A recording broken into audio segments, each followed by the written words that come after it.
Assalamualaikum warahmatullahi wabarakatuh. Ketemu lagi dengan saya Ismail Alatas dalam seri vlog sejarah tasawuf. Teman-teman sekalian, pada vlog yang lalu saya berbicara tentang kemunculan thariqah-thariqah tasawuf dalam kerangka eh, apa yang saya sebut sebagai mekanisme branding dan mekanisme franchise, sehingga komunitas sufi yang tadinya adalah komunitas konkret bisa menjadi komunitas yang konseptual, yang bisa berada di banyak tempat dan saling terkoneksi. Pada vlog kali ini saya ingin memberikan gambaran yang lebih konkret tentang proses tersebut dengan berbicara tentang sejarah kemunculan 4 thariqah yang berbeda sebagai contoh studi kasus untuk memahami bagaimana thariqah berubah atau bertransformasi dari komunitas konkret menjadi komunitas yang konseptual. Contoh pertama yang ingin saya kemukakan di sini adalah thariqah Syahrawardiyah. Tentunya adalah thariqah yang saya pikir cukup tua, dan di antara thariqah-thariqah besar yang ada sekarang, ya Syahrawardiyah ini yang paling tua. Thariqah Syahrawardiyah ini berasal dari sebuah jamaah yang dibangun oleh seorang profesor hukum Islam di Nizamiyah di Baghdad yang bernama Abu Najib Syahrawardi. Meninggal tahun 1168 kalau nggak salah. Beliau adalah seorang orator dan dai yang cukup terkenal, dan beliau juga menulis sebuah buku tentang adab tasawuf. Beliau membangun jamaahnya. Beliau tidak begitu tertarik dengan teori-teori spekulatif tasawuf, tapi lebih menitik beratkan kepada aspek-aspek praktikal dari tasawuf, ya, bagaimana menjadi murid yang baik, bagaimana menjadi salik yang baik, etika-etika yang harus dikerjakan dan harus di embodied, ya, oleh seorang sufi. Nah, siapa namanya tadi itu, Abu Najib Syahrawardi ini setelah meninggal diteruskan oleh keponakannya, jadi sebagai pengasuh dari jamaah tersebut, namanya Umar Syahrawardi. Nah, Umar Syahrawardi ini juga menulis buku-buku tentang adab-adab suluk murid. Beliau juga seorang yang dekat dengan khalifah di masa itu, seorang diplomat yang dipercaya dalam misi-misi diplomatik Khalifah Abbasiyah, dan beliau kemudian tambah membesarkan jamaah yang dibangun oleh pamannya. Beliau membangun sebuah loji di Baghdad, dan beliau juga mengintroduce infrastruktur formal dalam jamaah itu, sehingga ada hierarki, ada jenjang-jenjang yang jelas, ada etika-etika yang harus dipahami oleh mereka yang masuk dalam loji Syahrawardi. Dan menariknya, dan ini transformasi dari komunitas konkret menjadi komunitas konseptual, Umar Syahrawardi ini mulai membuka cabang dari loji Syahrawardiyah ini di India. Dan tentu di India berkembang pesat juga karena dianggap ini adalah sebuah organisasi yang sangat prestigius karena berasal dari Baghdad, ya, dari tempat di mana khilafah berada, sehingga di India misalnya loji yang dibangun oleh Bahauddin Zakaria di Multan menjadi sangat terkenal dan populer karena orang-orang juga mau menjadi bagian dari sebuah tradisi keagamaan yang berasal dari apa yang diimajinasikan sebagai center of Islam, ya, Baghdad. Nah, itu Syahrawardiyah. Mirip juga dengan Syahrawardiyah adalah thariqah Qadiriyah. Thariqah Qadiriyah ini tentu mengambil nama Syekh Abdul Qadir Al-Jilani, meninggal tahun 1166 di Baghdad. Syekh Abdul Qadir Jilani ini adalah seorang ulama, seorang dai, tapi juga beliau adalah seorang dekan sekolah hukum di Baghdad, dan beliau juga mengasuh banyak murid. Ketika beliau meninggal, beliau dikubur di madrasah tersebut, dan anak-anak beliau kemudian menggantikan posisi beliau sebagai dekan di madrasah tersebut. Nah, anak-anak beliau inilah yang kemudian mulai banyak menulis dan menceritakan tentang karomah-karomah ayah mereka, Syekh Abdul Qadir Jilani. Dan mereka pula lah yang kemudian membukukan khutbah-khutbah dan pemikiran-pemikiran Syekh Abdul Qadir Jailani. Anak-anak Syekh Abdul Qadir Jailani ini juga yang kemudian mulai mengintroduce seperti halnya Syahrawardi, organisasi formal, aparatus-aparatus formal, jenjang hierarki yang jelas, sehingga jamaah Syekh Abdul Qadir Jailani ini yang diwariskan oleh Syekh Abdul Qadir Jailani kepada murid-murid, kepada anak-anaknya ini menjadi seperti ordo thariqah. Dan yang terkenal juga dari anak-anak Syekh Abdul Qadir Jailani, mereka banyak membaiat orang-orang yang datang ke Baghdad. Misalnya para rombongan haji yang datang misalnya dari Iran, dari Persia, mau berangkat haji melewati Baghdad, itu dibaiat sama mereka. Begitu juga orang-orang dari India dan dari Asia Tengah, mereka banyak datang melewati Baghdad dan mereka kemudian dibaiat. Dan pada saat mereka kembali, mereka menjadi khalifah-khalifah dari Thariqah Qadiriyah. Dari situlah Thariqah Qadiriyah banyak berkembang. Dan menariknya, Thariqah Qadiriyah ini begitu cepat berkembang hingga sampai ke Sumatera, ke Jawa, dan lain-lain. Tetapi yang menarik dari Thariqah Qadiriyah ini tidak ada pemikiran atau ajaran yang baku dan uniform dan seragam. Dengan demikian yang menyatukan banyak cabang-cabang Thariqah Qadiriyah ini di berbagai penjuru dunia adalah silsilah mereka, silsilah keilmuan mereka atau spiritual mereka kembali ke Syekh Abdul Qadir Jilani. Akan tetapi pemikiran-pemikiran dan ajaran dari banyak cabang-cabang Thariqah Qadiriyah ini berbeda-beda satu sama lain. Amalia-amaliahnya pun juga berbeda-beda.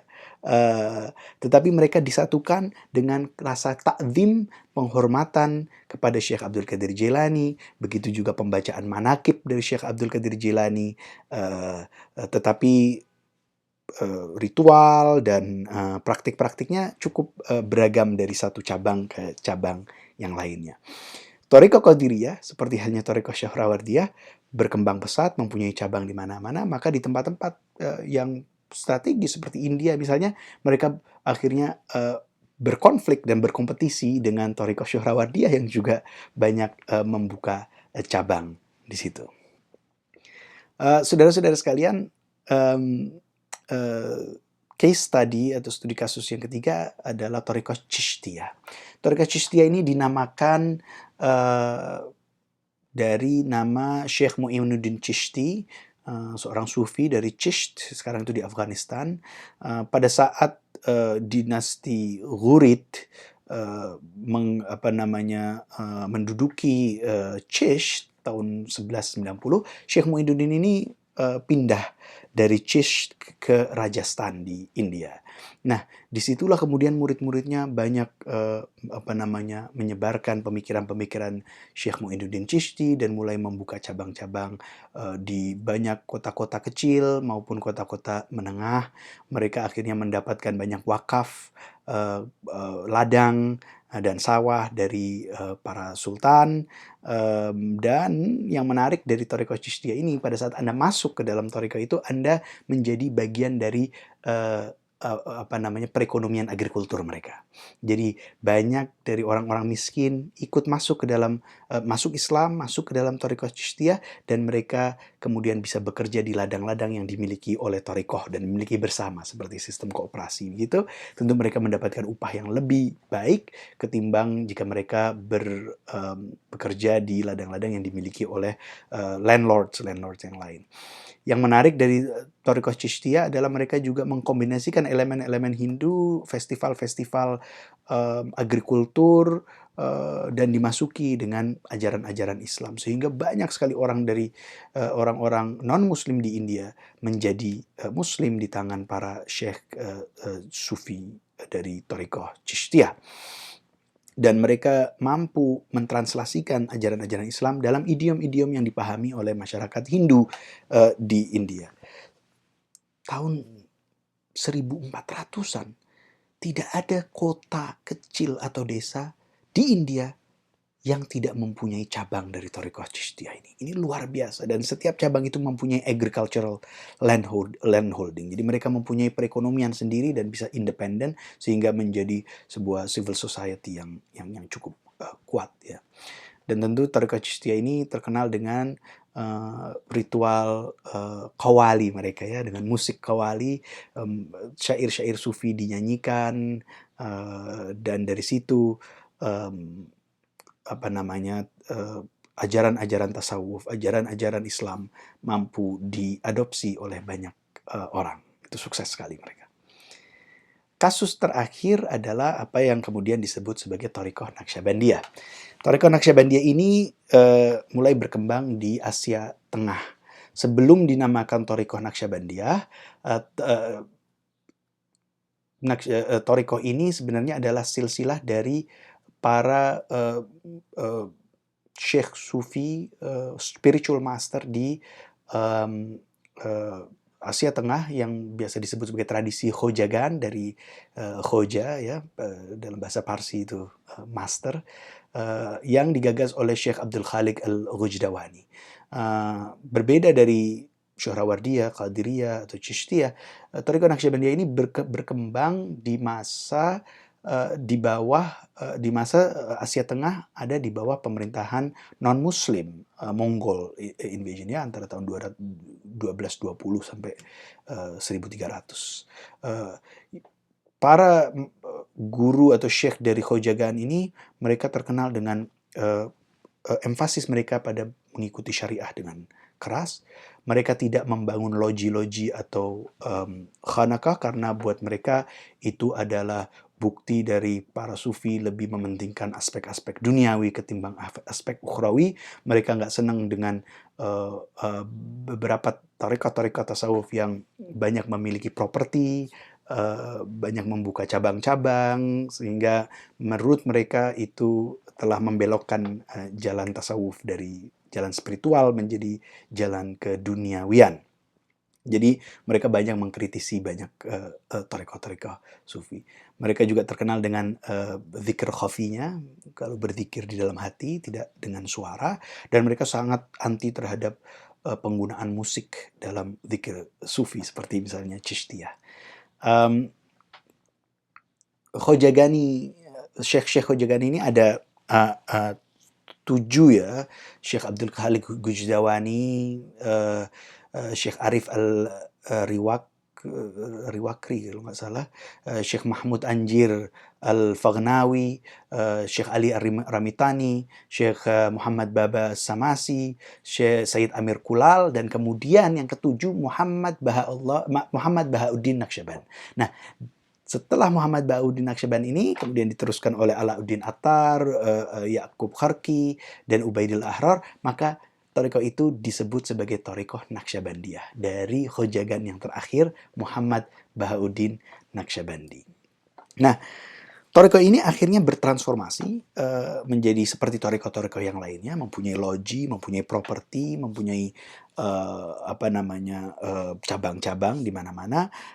Setelah bangsa Mongol banyak masuk ke dalam agama Islam, dan mereka menjadi lebih dekat dengan struktur politik. Mereka berafiliasi dengan para penguasa di Asia Tengah.